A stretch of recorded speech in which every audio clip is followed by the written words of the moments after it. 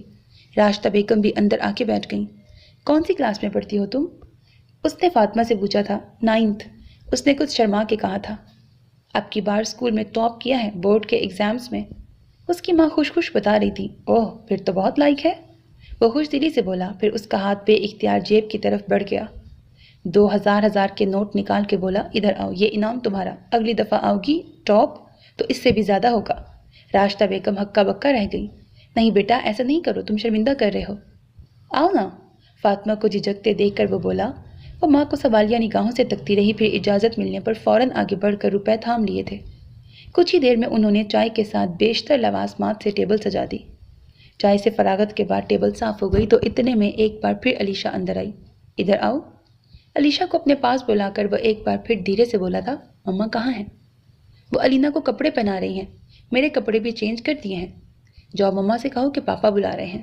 ایک بار پھر وہ انتظار کرنے لگا۔ ایسا انتظار تو کبھی اس نے نہ کیا تھا۔ اس وقت جو کیفیت ہو رہی تھی، اس کیفیت سے کبھی اس کا پالا نہ پڑا تھا۔ اس نے تو ہمیشہ اوروں کو انتظار کروایا تھا، آج خود اس لذت سے آشنا ہو رہا تھا تو معلوم ہوا تھا کہ انتظار کس قدر اذیت ناک ہوتا ہے، جان لیوا ہوتا ہے، جاں گسل ہوتا ہے۔ دل کی بے چینی عروج پر تھی، جس کا گلا گھونٹنا اس کے بس میں نہ تھا۔ کچھ ہی دیر بعد وہ چلی آئی تھی۔ اسے دیکھ کر وہ بے اختیار اٹھا تھا۔ اس نے سلام کیا تھا، جس کا جواب بے دہانی میں وہ دے بھی نہ پایا تھا۔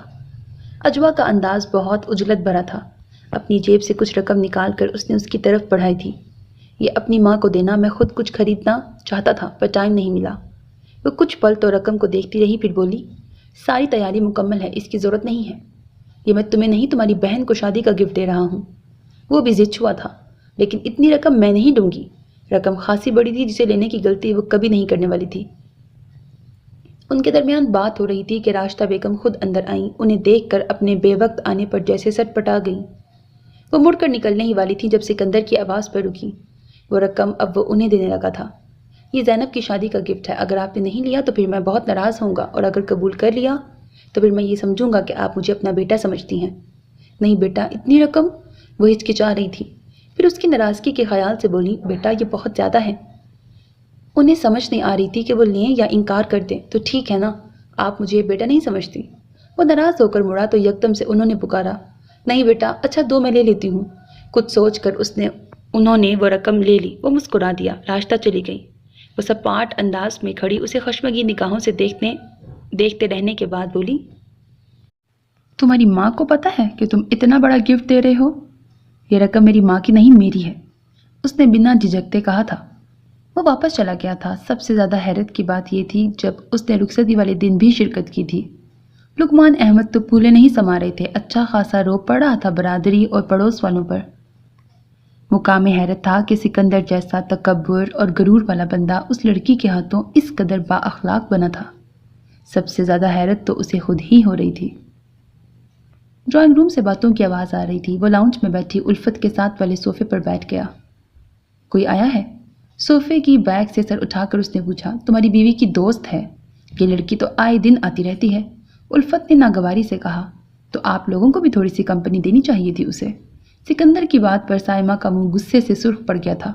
کیا بیوی کے ساتھ ساتھ اس کی دوست سے بھی ڈرنے لگے تم کس طرح بات کر رہی ہو؟ ہر وقت ایک ہی بات؟ بڑی ہو، لحاظ کر رہا ہوں، آئندہ میں اس قسم کی کوئی بکواس برداشت نہیں کروں گا۔ اسے شدید غصہ آیا تھا سائمہ کی فضول گوئی پر۔ ہاں نا، سارا دن کان بھرتی ہے ہمارے خلاف، اب تو ہم برے لگنے لگے ہیں۔ تمہارے ساتھ تو بات کرنا ہی فضول ہے۔ وہ اٹھ کر کمرے میں چلا گیا۔ دیکھا اماں کیسے مٹھی میں کر لیا ہے؟ میں نہ کہتی تھی کہ کوئی جادو ٹونا کرتی ہے۔ تم بیٹھی رہنا، بڑا بھروسہ تھا نا بیٹے پر، اب بھگتو۔ غریب گھر کی لڑکی مٹھی میں رہے گی، دیکھ لیا نتیجہ۔ وہ ماں کو سنا کر دل کے بھڑاس نکالنے لگی۔ الفت سر جھکائے گہری سوچ میں گم ہوئی تھی۔ یہ تمہاری مرجھائی شکل مجھے بالکل اچھی نہیں لگتی، پہلے کی طرح فریش رہو یار۔ حذیفہ اسے لتاڑ رہا تھا۔ چائے پیو گے یا کولڈ ڈرنک؟ وہ دونوں آفس میں تھے۔ حذیفہ نے آج اس کے آفس کا رخ کیا تھا۔ چائے۔ حالات کچھ سازگار ہوئے یا نہیں؟ وہ معنی خیزی سے پوچھتا ہنس پڑا تھا۔ کچھ بھی صحیح نہیں ہو رہا یار، میرے گھر والے میرے خلاف ہوتے جا رہے ہیں، ذرا سی بات کا بتنگڑ بنا لیتے ہیں۔ قسم سے آفس کی 1000 ٹینشن آسانی سے سہ لیتا ہوں، پر ان کی باتیں بالکل ہضم نہیں ہوتی۔ اگر اس کی کسی بات کو درست قرار دوں تو ماں بہن ناراض ہو جاتی ہیں۔ میں اس کی اسی بات کو سپورٹ کرتا ہوں جو صحیح ہو، مگر صحیح بات میں غلط پہلو نکال کر وہ مجھ پہ چڑھ دوڑتی ہیں۔ پہلے ایسا نہیں تھا۔ پہلے اس لیے نہیں تھا کہ تم نے کبھی اپنی بیوی کو سپورٹ کیا ہی نہیں تھا۔ سچ کہوں تو تم نہ تو اس کی کوئی بات سنتے تھے نہ دلچسپی لیتے تھے، اس لیے وہ ٹوٹلی تمہارے گھر والوں کے تابع بن گئی تھی۔ تمہارے لیے کوئی مسئلے مسائل نہ تھے۔ یہاں بات دوسری ہے، تم بیوی میں دلچسپی بھی لے رہے ہو اور اس کی ہر بات بھی سنتے ہو، یہی چیز انہیں بری لگ رہی ہے۔ جہاں اس کے دوہرے رویے کی بات آ جاتی تھی وہاں وہ موضوع ہی ختم کر دیتا تھا۔ اب بھی اس نے ایسے ہی کیا تھا۔ اس کے ٹرانسفر آرڈر آئے تھے، وہ بہت پریشان تھا۔ اتنی دور جانا اچھا نہیں لگ رہا تھا، ایسے پہلے کبھی نہ ہوا تھا، پر اب کی بار دل اچاٹ سا تھا۔ جانے کو من نہیں کر رہا تھا مگر مجبوری تھی، دن قریب آ رہے تھے۔ وہ اپنی تیاری مکمل کر رہا تھا۔ اب کی بار وہ اکیلا جانا نہیں چاہتا تھا، اس لیے وہ رات کو اس سے بات کرنے کا تہیہ کر کے مناسب موقع کا انتظار کر رہا تھا۔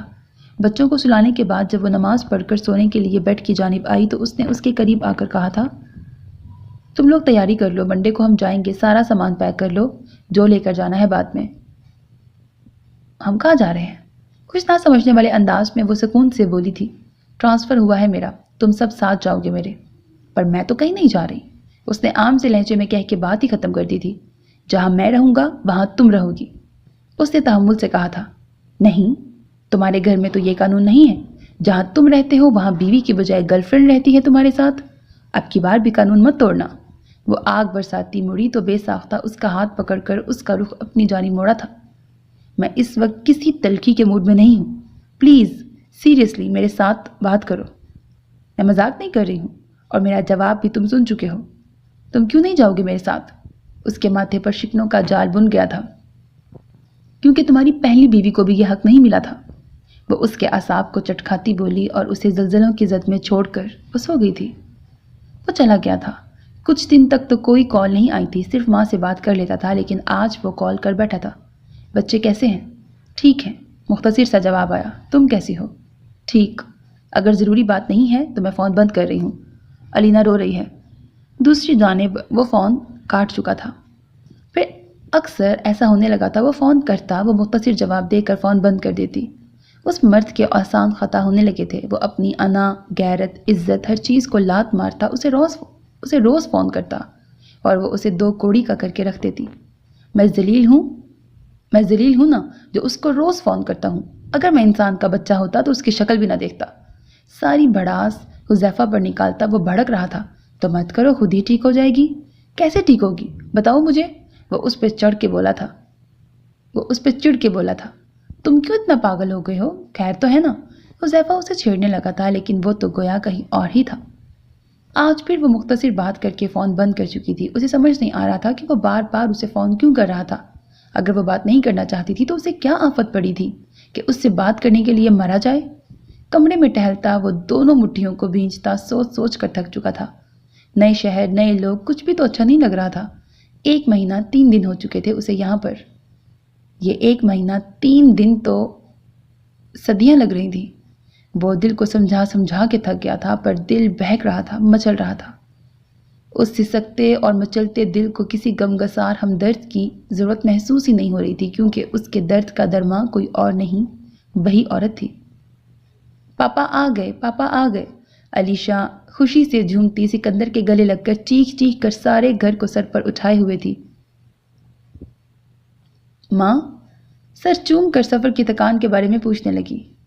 کچن میں علینا کا فیڈر گرم پانی میں ابال کر وہ اب علیشا کی فرمائش پر میکرونیز بنا رہی تھی۔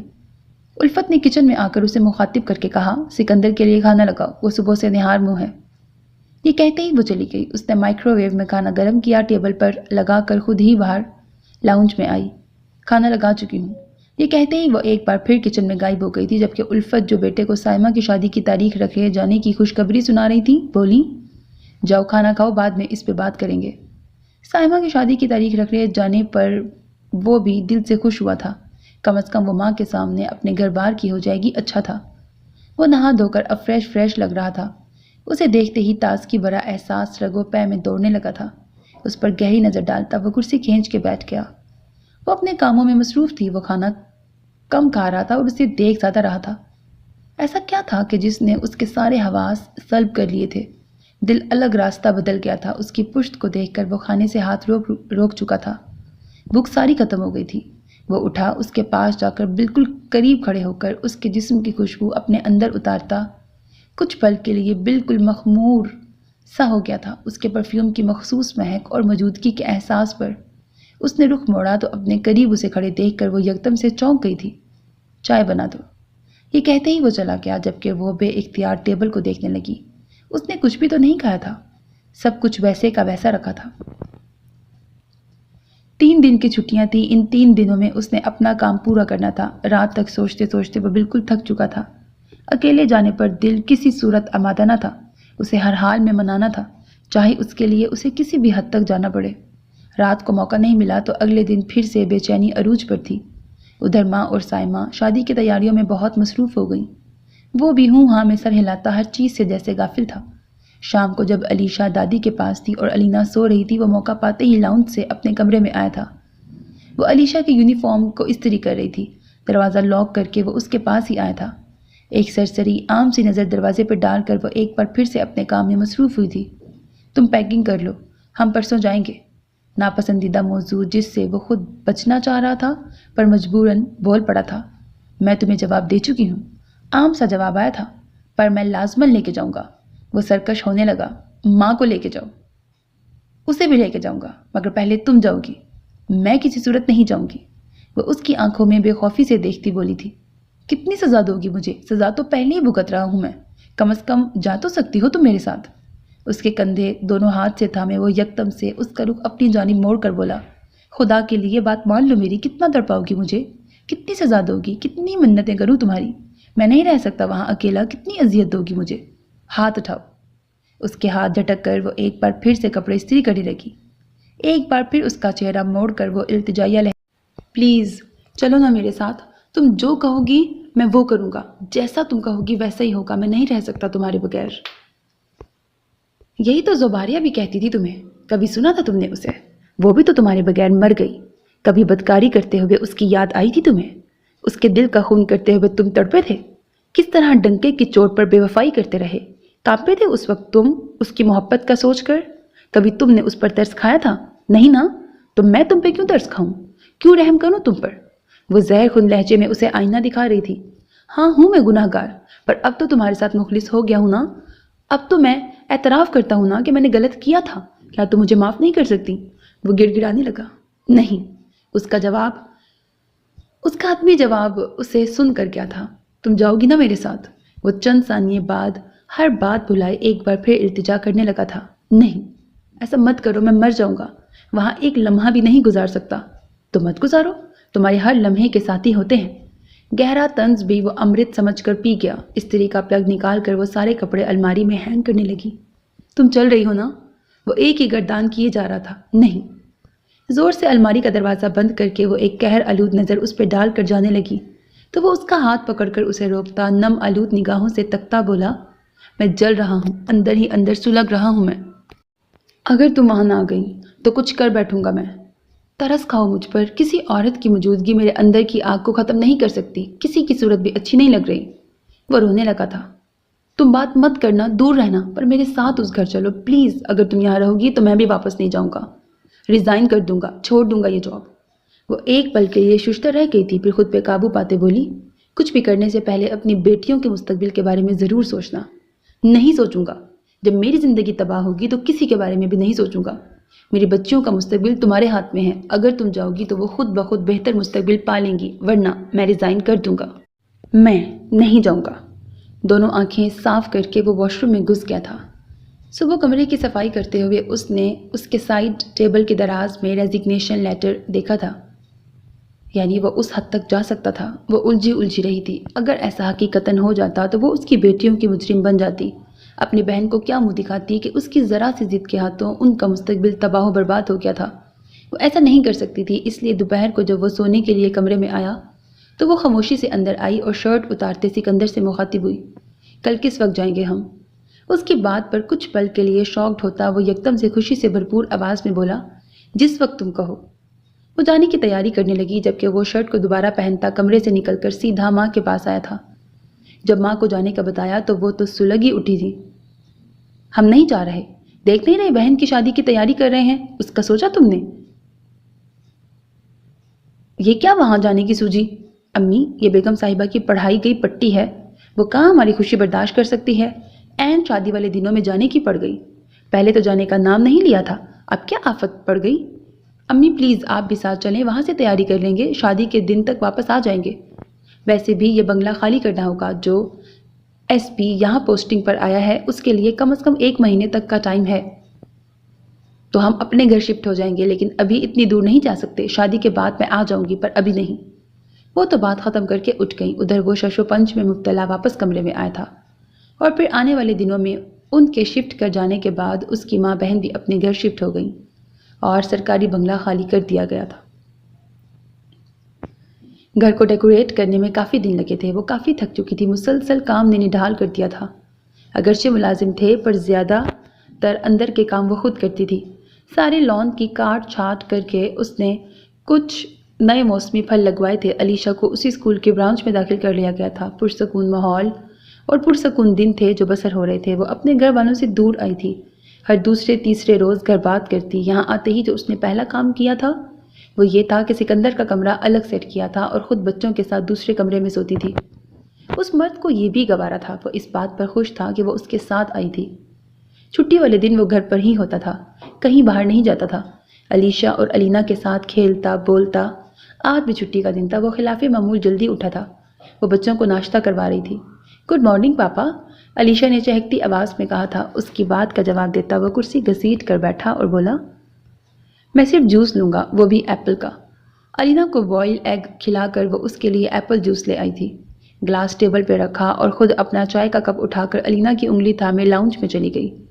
وہ دھیرے سے مسکراتے جوس پینے لگا تھا۔ اس کی ہر ادا، ہر بات پر تو مرتا تھا وہ۔ اس کی بے رخی اسے چند قدم اور قریب کر دیتی تھی۔ وہ اس کی محبت میں دھنستا جا رہا تھا اور اسے مزہ آنے لگا تھا۔ ایسا کبھی محسوس نہیں کیا تھا جو اب وہ کر رہا تھا۔ وہ عورت، اس کے تکبر، غرور کا سارا نشہ اسے ایسے توڑ مڑوڑ کر اتارے گی، اس کے وہم و گمان میں بھی نہ تھا۔ اس کی خودی کو بے خودی میں بدل دے گی، یقین نہ تھا۔ ماں کے ساتھ بات کر کے وہ ہمیشہ کچھ دنوں کے لیے بوجھل سی رہتی۔ وہ اب بھی ان کے ساتھ بات کر رہی تھی مگر ذہن بہت پیچھے چلا گیا تھا، جہاں وہ اور زباریہ اپنے گھر والوں کے ساتھ محبت بھری خوشیوں بھری زندگی جی رہے تھے۔ کتنا سکون تھا ان کی زندگی میں، اور یہ سارا سکون اس شخص نے درہم برہم کر دیا تھا۔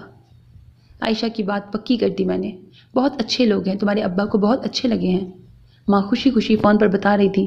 پر اماں، وہ تو ابھی چھوٹی ہے، اس نے احتجاج کیا تھا۔ کہاں چھوٹی ہے، 3rd ایئر میں پڑھتی ہے، بس سال بھر کی بات ہے، پڑھائی ختم ہو جائے گی۔ ماں تو ہتھیلی پر سرسوں جمائے بیٹھی تھی، پڑھائی سے پہلے شادی نہیں کرنی، اس نے کمزور سا اعتراض کیا تھا۔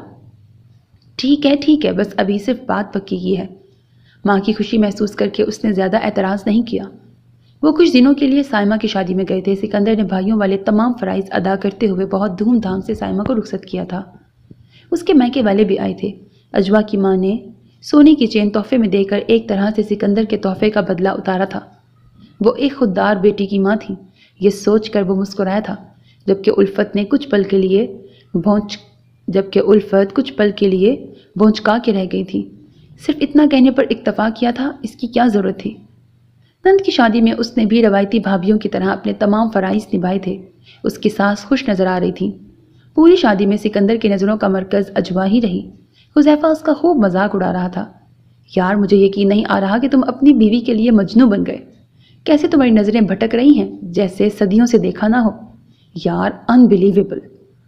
رخصتی کے بعد وہ میرج ہال سے ضروری کام نپٹا کر گھر واپس آیا تھا۔ سارا گھر بکھرا پڑا تھا، ملازمین صفائی کر رہے تھے۔ وہ سیدھا اپنے کمرے میں آیا۔ کل چلیں گے، ساری تیاری مکمل رکھنا۔ اتنی جلدی تو ممکن نہیں ہے، پرسوں چلے جائیں گے، اجوا نے کہا۔ چھٹی نہیں مل رہی، میں امی سے بات کر کے آتا ہوں۔ اسے ٹال کر وہ ماں کے پاس آیا تھا۔ کل جا رہی ہیں نا آپ؟ ایسے کیسے، ابھی تو۔ امی پلیز، چھٹی نہیں مل رہی۔ حساس دن شروع ہونے والے ہیں، آپ کو پتہ ہے نا کہ ملک میں سیکیورٹی کا مسئلہ کتنا بڑھ گیا ہے، اس لیے سب کی چھٹیاں منسوخ کروا رہے ہیں ان دنوں۔ اچھا ٹھیک ہے، وہ ہتھیار ڈالتے ہوئے کہہ گئی۔ اگلی صبح جب سائمہ اور وقار کا ولیمہ تھا وہ بحالت مجبوری واپس چلے گئے تھے، لیکن جاتے جاتے سائمہ کے سسرال میں معذرت کرنا نہیں بھولے تھے۔ واپس آ کر وہ بہت تھکے ہوئے تھے، گھر کی حالت ٹھیک تھی، شاید ملازمین ان کے آنے سے باخبر تھے، تبھی پورا گھر صاف ستھرا تھا۔ وہ تو گھر آتے ہی اپنے کمرے میں سونے چلا گیا تھا، جبکہ وہ پیکنگ کھول کر چیزیں اپنی جگہ پہ رکھنے لگی۔ رات کو کھانا کھانے کے بعد وہ شش و پنج میں گھری تھی۔ اگر الگ کمرے میں سوتی تو اس کی ساس کو شک ہو جاتا، اور اگر اس کے کمرے میں جاتی تب بھی دل آمادہ نہ تھا۔ سوچتے سوچتے دماغ کی رگیں تن سی گئی تھی، لیکن یہ مسئلہ گویا الفت نے ہی حل کر دیا تھا۔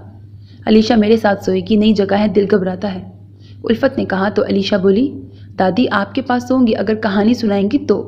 اس کے اس قدر جلد مان جانے پر اجوا حیران رہ گئی تھی۔ کیوں نہیں، کہانیاں بھی سناؤں گی اور چاکلیٹس بھی دوں گی۔ اور پھر ایسا ہی ہوا تھا۔ سکندر کو کمرے میں جاتا دیکھ کر اور ساس کو لاؤنج میں ٹی وی کے آگے جمع دیکھ کر وہ ناچار اٹھ کر سکندر کے پیچھے کمرے میں آئی تھی۔ علیشہ دادی کے ساتھ بیٹھی ٹی وی دیکھ رہی تھی۔ اسے کمرے میں دیکھ کر ایک لمحے کے لیے اس کا چہرہ متحیر سا ہوا تھا، پھر کچھ سوچ کر مطمئن اور مسرور ہو گیا۔ حساس دنوں کے باعث سیکیورٹی سخت کر دی گئی تھی۔ وہ خود تمام حالات کا جائزہ لیتا بری طرح مصروف تھا۔ گھر بھی بہت دیر سے آتا تھا۔ چند دنوں کی تھکاوٹ نے بالکل نڈھال سا کر دیا تھا، لیکن یہ تھکاوٹ اس وقت فرحت میں بدلی تھی جب بنا کوئی حادثہ سانحہ ہوئے یہ دن بخیریت بیتے تھے۔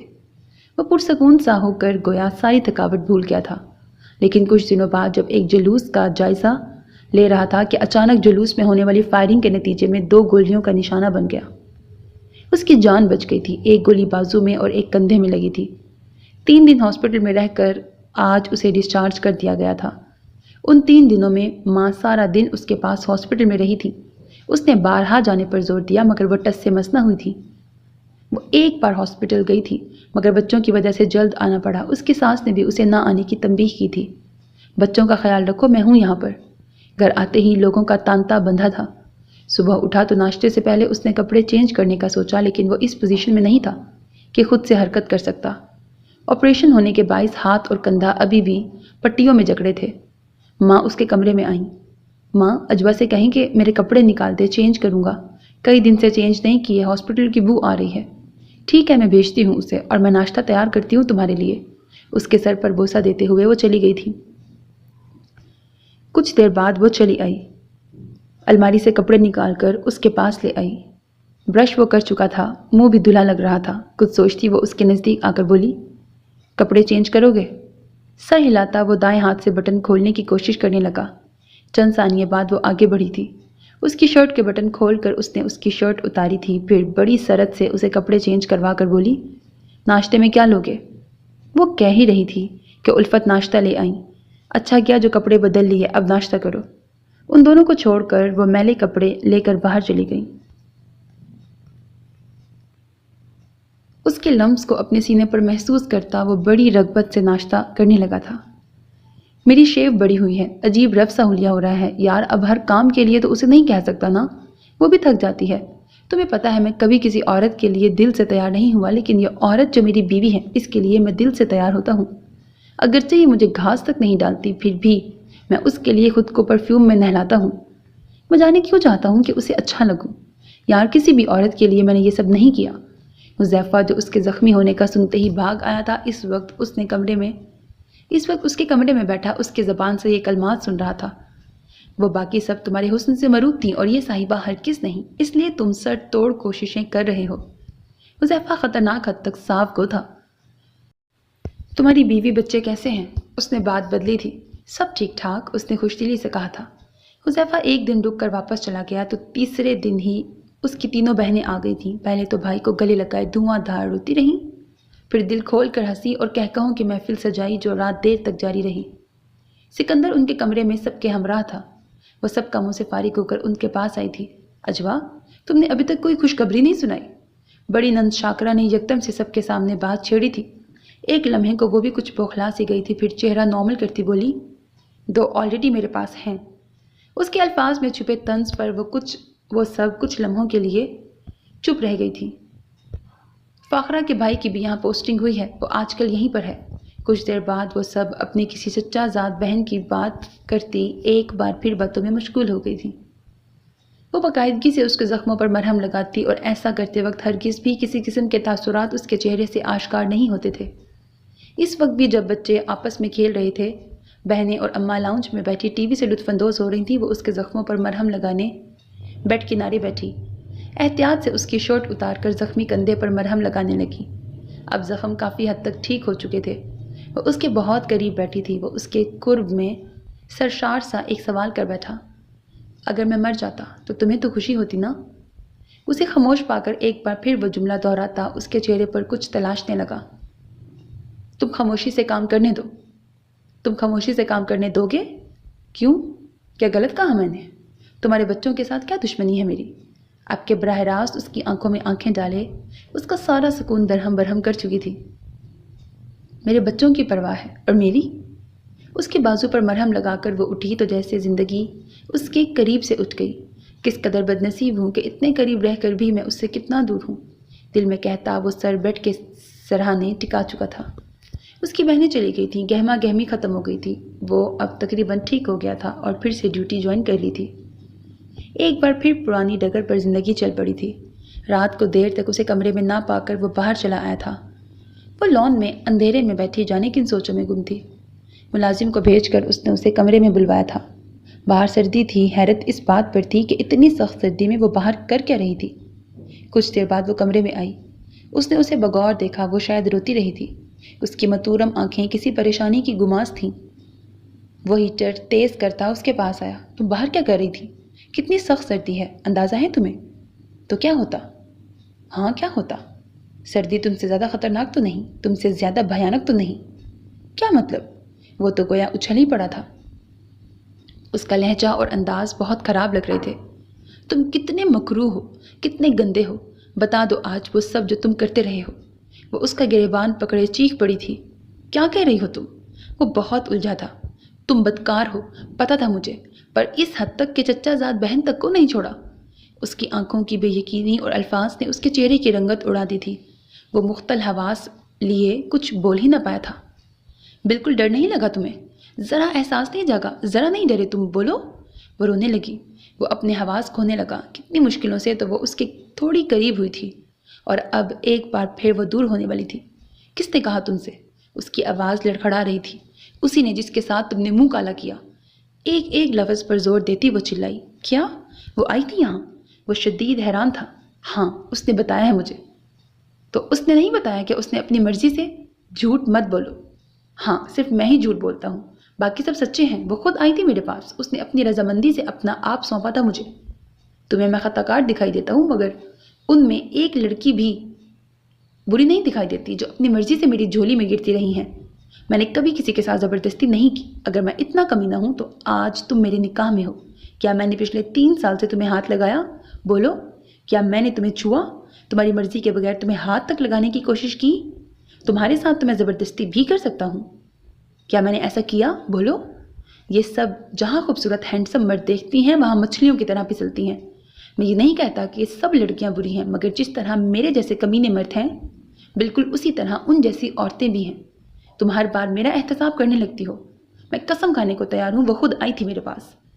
وہ سب سے پہلی لڑکی ہے جس نے مجھے یہ احساس دلایا تھا کہ میں چاہے جانے کے قابل ہوں۔ اس نے اپنا آپ خود بے مول کر دیا تھا میرے سامنے۔ اب اس کی ذلالت دیکھو کہ خود اپنی عزت کی دچیاں بکھیرتی پھر رہی ہے۔ وہ غصے اور نفرت کی انتہا پر تھا۔ میں تمہاری کوئی بات نہیں سنوں گی، میں اب تمہارے ساتھ ایک پل بھی نہیں رہ سکتی۔ وہ تو جیسے بومب اس کے اعصاب پر پھوڑ گئی تھی۔ کیا کہہ رہی ہو؟ پاگل ہو گئی ہو؟ اس کے ہٹیلے انداز پر وہ تو لرز گیا تھا۔ میں تمہارے ساتھ ہرگز نہیں رہوں گی۔ اس کو دھکا دیتی وہ اپنا بیگ لے کر الماری سے کپڑے نکالنے لگی۔ ایسا کیسے کر سکتی ہو تم؟ کھینچ کر اسے وہ روکنے لگا۔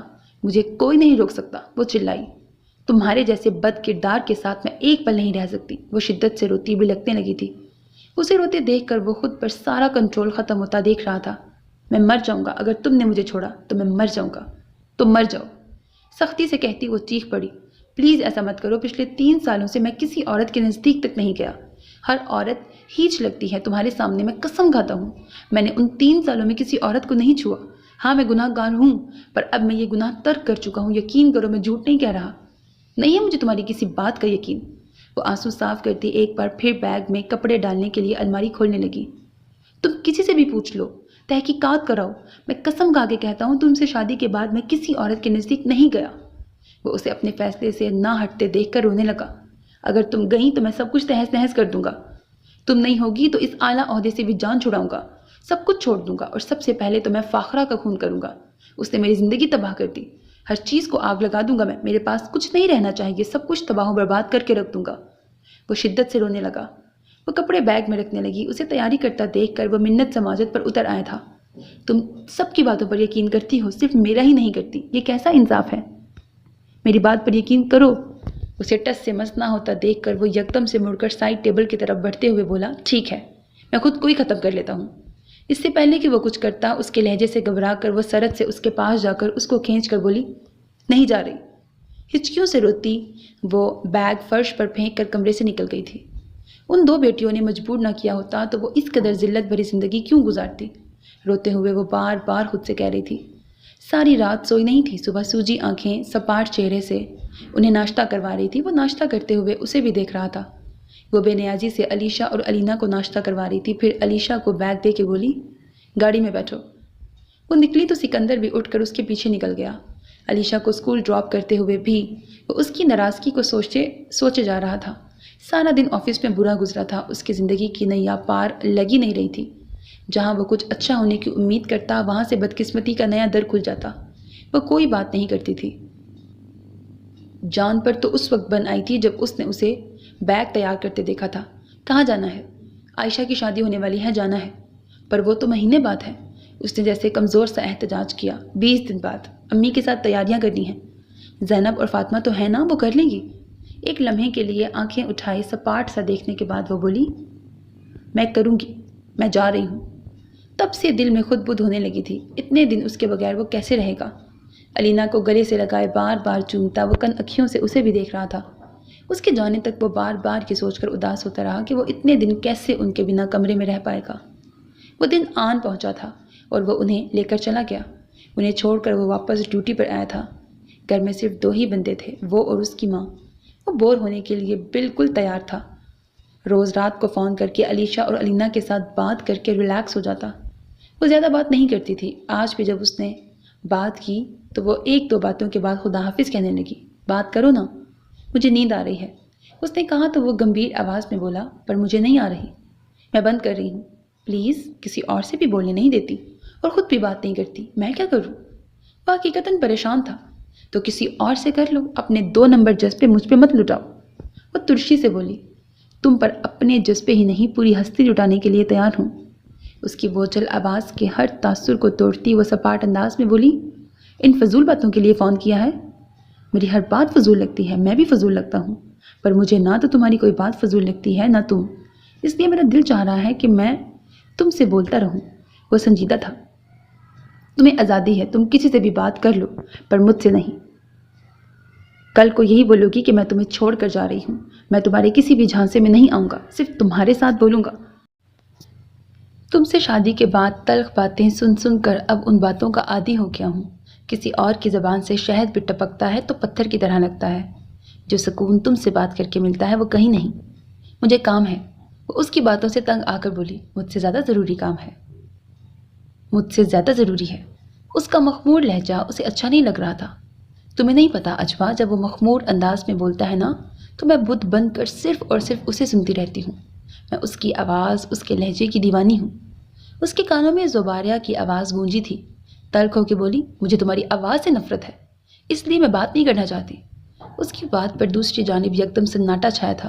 کچھ ثانیے بعد وہ پھیکی ہنسی ہنستا بولا، پر مجھے تو تمہاری آواز سے عشق ہے نا، مجھے تو سننے دو۔ پھر وہی مخمور لہجہ، میں بند کر رہی ہوں۔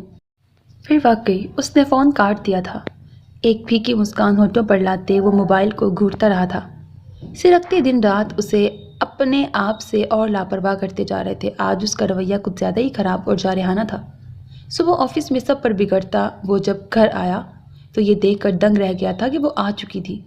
وہ الفت کے ہمراہ بیٹھی شادی کا احوال سنا رہی تھی۔ اسے آتا دیکھ کر وہ ساس کے پاس سے اٹھی، اسے بیٹھنے کی جگہ دے کر سامنے والے صوفے پہ بیٹھ گئی تھی۔ اس کی نظریں مسلسل اسی پر تھیں۔ یک لخت وہ اٹھ کر کچن میں گئی تھی۔ پھر کچھ دیر بعد وہ علینا کو لے کر سیدھی کمرے میں گئی۔ اپنی بے اختیاری پر جھنجھلاتا وہ کچھ دیر تک تو ماں کے ساتھ بیٹھا رہا، پھر کمرے میں آیا۔ الینا کو نہلا کر اس نے اس کے کپڑے بدلے تھے. کپڑے بدل کر وہ اسے کھیلنے بیچ کر خود مغرب کی نماز پڑھنے لگی. وہ بے چینی سے پورے گھر میں پھرتا پھراتا ایک بار پھر کمرے میں آیا تھا. کیا کھاؤ گے؟ وہ یک ٹک اسے دیکھتا رہا. تم سے کچھ پوچھ رہی ہوں. ہاں؟ وہ چونک اٹھا. اس کے بے ترتیب حلیے کو بغور دیکھتی وہ بولی کیا کھاؤ گے؟ جو بھی ہو. کھانے کے ٹیبل پر وہ برائے نام کھا رہا تھا. اس کی پلیٹ بھری پڑی تھی جسے نوٹ کرتے ماں ٹوکے بنا نہ رہ سکی. اپنی حالت دیکھیے کتنے کمزور ہو گئے ہو. کیوں اڑی ہوئی ہے تمہاری بھوک؟ یہ کیا حالت بنا لی اس نے اپنی؟ آخری جملہ انہوں نے اجوا کو دیکھ کر ادا کیا تھا. وہ خجل سی پلیٹ پر جھکی تھی. وہ اٹھ گیا تھا. پھر اس نے نوٹ کیا وہ دن بدن کمزور ہوتا جا رہا تھا. کھانے برائے نام کھاتا, اکثر نہ بھی کھاتا. رات کو حذیفہ سے فون پر بات کر کے وہ کہہ رہا تھا اگر اس کی نفرت میری موت سے ختم ہو سکتی ہے تو پھر ٹھیک ہے, میں مر جاتا ہوں. نہ جینا اچھا لگ رہا ہے نہ کھانا. وہ کہتی ہے کہ میری آواز اسے سخت بری لگتی ہے. تو پھر میں جی کر کیا کروں گا؟ اس سے بہتر ہے کہ میں مر جاؤں. بہت دل گیر وہ اپنے دل کی ہر بات شیئر کر رہا تھا. اسے آتا دیکھ کر وہ موبائل آف کر کے باہر چلا گیا تھا. وہ دفتر سے آیا تو فاخرہ کو دیکھ کر اس کے ماتھے پر ناگوار شکنیں ابھر آئی تھیں. یہ کیوں آئی ہے؟ وہ اس کے پیچھے کچن میں آیا تھا.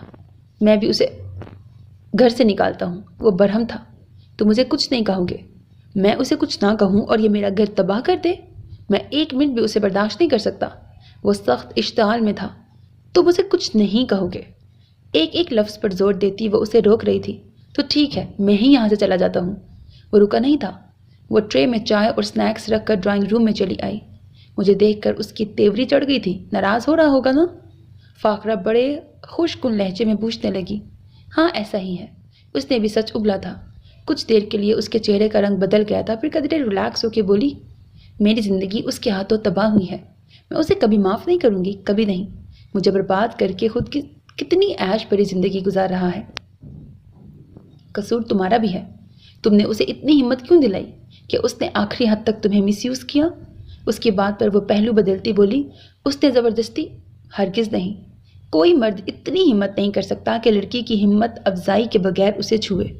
عشق و عاشقی کے چکر میں اتنی نزدیکیاں لڑکیوں کے لیے بھی درست نہیں. تم برابر کی قصوروار ہو. سارا الزام تم اسے نہیں دے سکتی. اس کی سچی باتوں پر کٹتی وہ یکدم سے اٹھتے ہوئے بولی میں اب گھر جاؤں گی, بہت دیر ہو گئی ہے.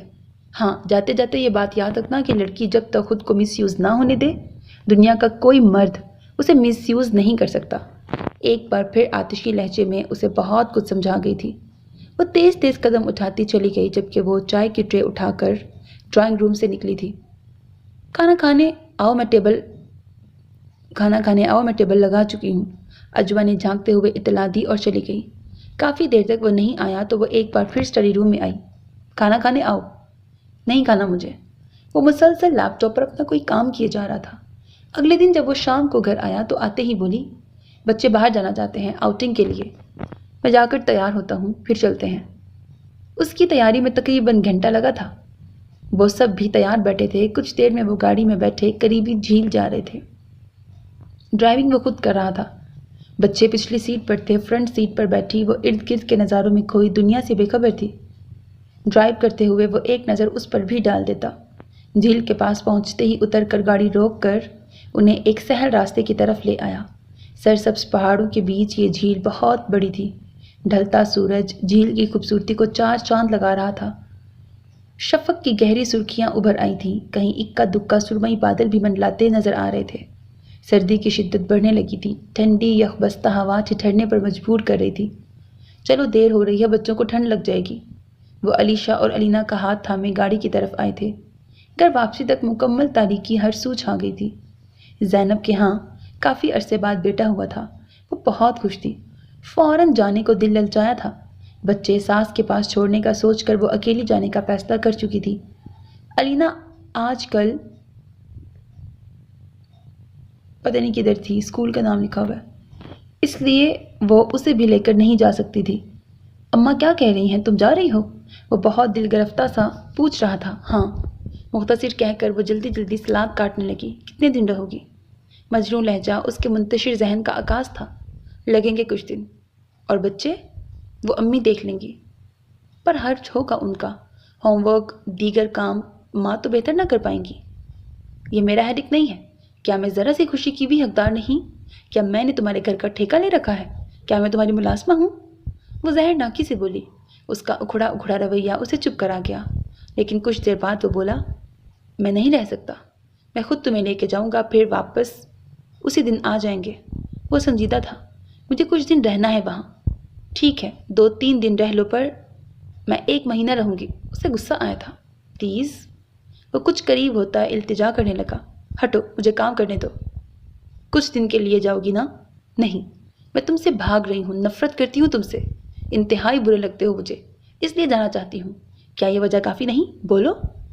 میں جانے سے منع نہیں کر رہا، پر اتنے زیادہ دن رہنے پر مجھے تمہاری اجازت کی ضرورت نہیں ہے، اس نے خود سری سے کہا۔ ہار مانتے وہ گہرا سانس خارج کرتا قدرے دھیرے سے بولا، کس وقت جاؤ گی؟ صبح میں خود چلی جاؤں گی، تمہیں زحمت نہیں کرنی پڑے گی۔ صبح وہ بچوں کو اسکول بھیج کر تیار ہو کر نکلنے ہی والی تھی کہ گیٹ پر اس کی گاڑی کا ہارن سنائی دیا تھا۔ گارڈ لپک کر گیا، چلو۔ اس کے ہاتھ سے بیگ لے کر وہ گاڑی کی پچھلی سیٹ پر پھینکتا فرنٹ سیٹ کھولنے لگا۔ وہ خاموشی سے بیٹھی، ڈرائیونگ سیٹ پر بیٹھ کر اس نے گاڑی سٹارٹ کی۔ اس وقت اس کے چہرے پر گہری خاموشی اور ملال رقم تھا۔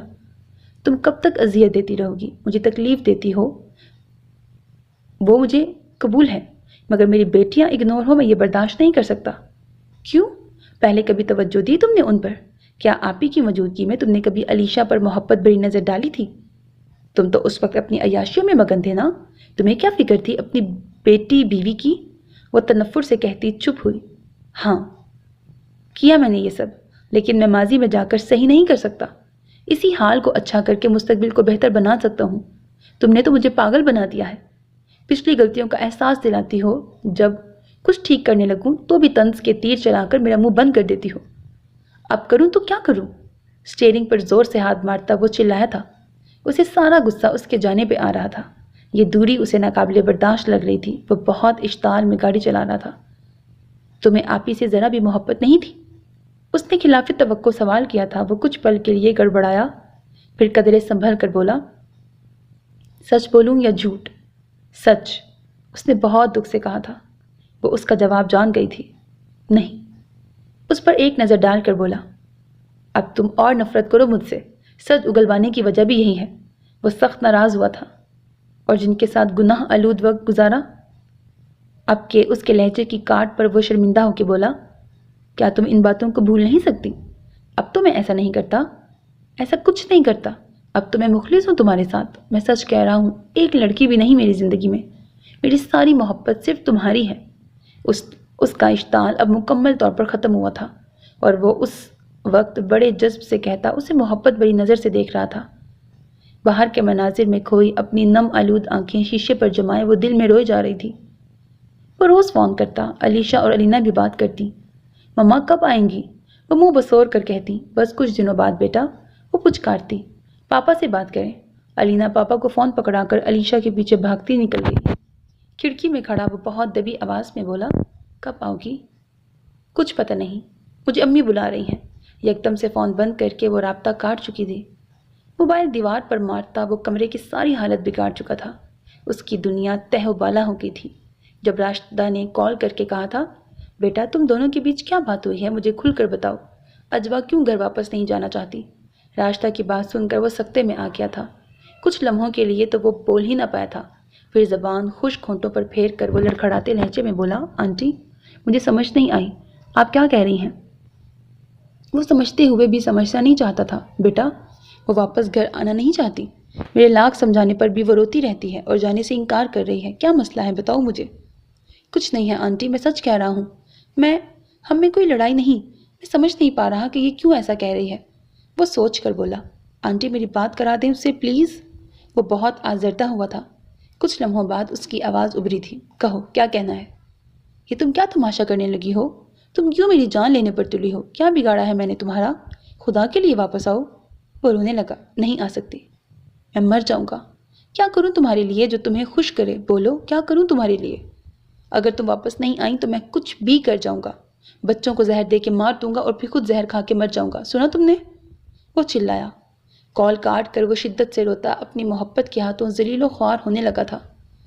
وہ سڑکوں کی خاک چھانتا 2 دن سے باہر تھا، اسے کچھ بھی تو اچھا نہیں لگ رہا تھا۔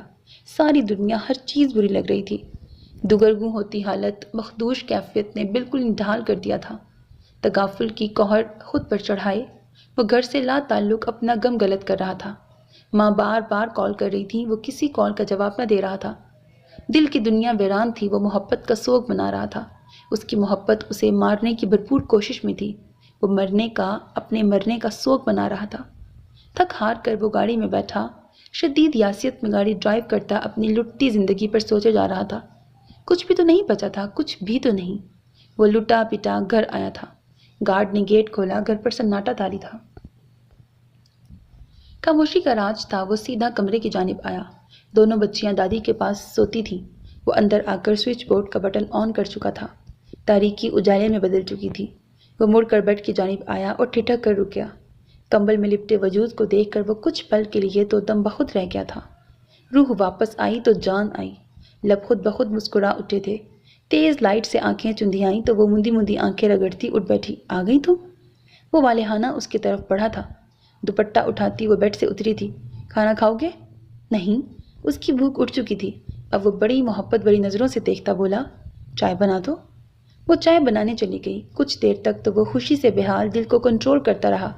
پھر اس کے پیچھے کچن میں آیا۔ وہ چائے بنا رہی تھی۔ اسے محسوس ہوا کہ وہ رو بھی رہی ہے۔ چائے کپ میں انڈیل کر وہ جوں ہی مڑی، اسے دیکھ کر ٹھٹک گئی۔ اپنے بائیں ہاتھ سے آنسو صاف کرتی کپ اسے پکڑا کر کترا کر جانے لگی۔ کپ ٹیبل پہ رکھ کر اس کا ہاتھ تھام کر اسے روکتے بولا، یہ کیا حرکتیں شروع کر دیں تم نے؟ وہ خاموشی سے کھڑی اب شدت سے آنسو بہانے لگی۔ کیا ہوا ہے؟ کیا اب پھر کسی نے کچھ کہہ دیا ہے؟ ایک خاموش نظر اٹھائے اس کو دیکھتے رہنے کے بعد وہ اس کا ہاتھ ہٹاتی جانے لگی۔ بات کا جواب دو۔ ایک بار پھر وہ سامنے آیا۔ تم ایسے چھپ نہیں سکتی، اب بولو، جواب دو، کیا بات ہے؟ وہ اب قدرے سختی سے بولا۔ وہ بنا آنکھیں اٹھائے شدت گریہ سے اس مرد کا چین و سکون تہوبالا کر رہی تھی۔ دونوں کندھوں سے تھامے وہ اب محبت سے پوچھنے لگا، جو بھی اس وقت تمہارے اندر چل رہا ہے بول دو، بول دو، میں سننے کے لیے بالکل تیار ہوں۔ کہو، کیا تمہیں رلا رہا ہے؟ بولو۔ وہ اکسا رہا تھا۔ کافی دیر بعد جب اس نے نظریں اٹھا کر دیکھا تو اس کی آنکھوں میں دیکھتا مبہوت رہ گیا تھا۔ اسے دم بخود ہوتا دیکھ کر وہ بھاگتی ہوئی کمرے میں گئی۔ وہ کچھ دیر بعد جیسے بیدار ہوا، تیز قدموں سے بھاگتا اس کے پیچھے گیا تھا۔ دروازہ لاکڈ تھا۔ کھولو۔ وہ دستک دینے لگا۔ دوسری طرف خاموشی تھی۔ دروازہ کھولو پلیز۔ وہ نہیں کھول رہی تھی۔ وہ مسکرانے لگا تھا۔ کھولو نا پلیز۔ مسکراتا اپنے بالوں میں ہاتھ پھیرتا وہ مرنے کے قریب تھا۔ ماں آواز سن رہی ہیں پلیز۔ ایک بار پھر وہ مسکراتا بولا۔ کچھ دیر بعد دروازہ کھول دیا گیا تھا۔ وہ سرد سے اندر آیا تھا۔ دروازہ لاک کر کے اس کے قریب آ کے بولا، تم کب تک بھاگو گی مجھ سے؟ اس کے آنسو اپنے ہاتھوں سے صاف کر کے بڑی دلکشی سے بولنے لگا، تو یہ وجہ ہے نہ آنے کی، میں تو کچھ اور سمجھا تھا۔ اب بولو، جان مانگو گی وہ بھی دوں گا، صرف ایک بار اعتراف کر لو کہ محبت کرنے لگی ہو مجھ سے۔ اس کی ساحرانہ آواز اس کی سماعتوں میں رس گھولنے لگی تھی۔ وہ آپی کے ساتھ بے وفائی کیسے کر سکتی تھی؟ آپی جس مرد سے تمہیں عشق تھا اس سے تاحیات نفرت کیسے کر سکتی تھی میں؟ کیونکہ مجھے تم سے عشق تھا۔ جس چیز کو تم پسند کرتی تھی میں اس سے کیسے نفرت کر سکتی تھی؟ یہ خوف تو مجھے نہ آنے پر مجبور کر رہا تھا۔ صرف اور صرف تمہاری بیٹیوں کی خاطر ہار مان لی میں نے، ورنہ تو میں تمہارے ساتھ بے وفائی کبھی نہ کرتی۔ وہ دل ہی دل میں عجیب و غریب تعویلیں دے رہی تھی۔ ایک بار کہو، صرف ایک بار کہ تم محبت کرتی ہو۔ اس کی گمبھیر اور دلکش آواز نے ایک بار پھر سے جکڑنے کی کوشش کی تھی۔ اس کی خاموشی پر وہ زیر لب مسکراتا بولا، اوکے، میں تو کر سکتا ہوں نا محبت۔ وہ مجسم سوال بنا کھڑا تھا۔ دھیرے دھیرے اس کے ہاتھ اس کے گرد حصار باندھنے لگے تھے۔ اس کے وجود میں کوئی جنبش نہیں ہوئی تھی۔ پھر یہ حصار کچھ اور مضبوط ہوا تھا۔ اس مرد کے وجود میں برق سی دوڑ گئی تھی۔ ایک پاک عورت کا وجود اس مرد کے وجود کو کسی انچھوئے احساس سے دوچار کر رہا تھا۔ اس کے کسی عمل میں مزاحمت نہیں تھی۔ اس کی ہمت بڑھی اور وہ اسے دیوانہ وار اپنی محبت کا احساس دلانے لگا تھا۔ وہ عورت مضبوط تھی۔ اس مرد کو چاروں شانے چت کر دینے کے بعد اس کو اپنا آپ سونپ گئی تھی۔ ختم شد۔ سو میرے عزیز listeners, this was the end of this novel. Hope that you like it. اپنا بہت خیال رکھیے گا نیک تمناؤں کے ساتھ۔ اللہ حافظ. And don't forget to subscribe to my channel because that's how you can encourage me. And that's the only kind of support and encouragement which I want from all of you. Allah Hafiz.